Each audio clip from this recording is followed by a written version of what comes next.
Bill Belichick and the Patriots have been one of the best organizations for the past 20 years, winning 6 Super Bowls and solidifying themselves in football history. The difference now is that Tom has been gone, so the Pats decided to start their journey over again with Mac Jones, and surprisingly, it seemed as though the Pats didn't really take much of a step back, going 10-7 with the rookie quarterback, which is very impressive and is promising for the future. But as we move on to 2022, we'll see if they still got what it takes to win another Super Bowl. I mean, just look at the passing stats. 25th most passing attempts, yet had the 14th most passing yards, 15th most touchdowns, 12th highest QBR, 5th highest completion percentage, and were the 4th least sacked team. Take into consideration their weapons, this is great efficiency and very impressive. A lot of opportunities were set up by the run game, being the 8th most in rushing attempts, 8th in rushing yards, and 2nd in touchdowns. They rotated a lot with their running backs, and no matter who had the ball, they were gonna find success. I mean, just look at the offense. This is by no means the most talented team. At quarterback, you got Mac Jones, Brian Hoyer is your backup, an underrated rookie addition, Bailey Zapp, who had possibly the best quarterback passing stats in college football history.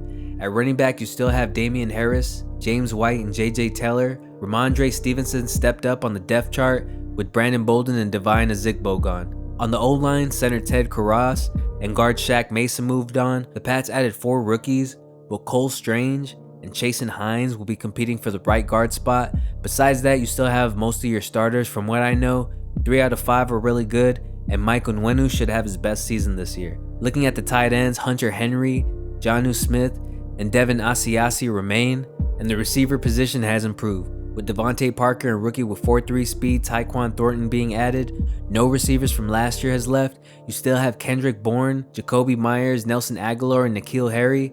This team did well for having less skilled players and a rookie quarterback. I'll be surprised if they don't do better this year, both on the run and pass game. It'll be hard to outperform last year's rushing stats, and I expect them to have slightly less carries, but have the same amount of efficiency, if not more. But the saying goes, defense wins championships, so let's see if that will be a factor for them moving forward.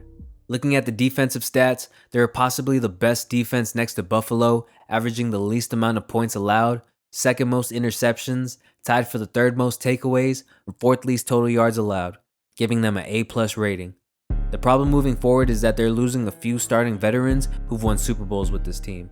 On the D-line, you lose a really good young veteran edge rusher Chase Winovich. Besides that, you still have Dietrich Wise, Christian Barmore, Lawrence Guy, Devon Godot, Carl Davis, and Henry Anderson. This D-line is loaded with veteran talent. At the backer position, Dante Hightower, Kyle Van Noy, Jamie Collins, and Terrell Hall all decided to part ways. The Pats' only addition, Mac Wilson, will be starting, leaving Matthew Judon, Jawan Bentley, and a bunch of players you probably don't know about playing.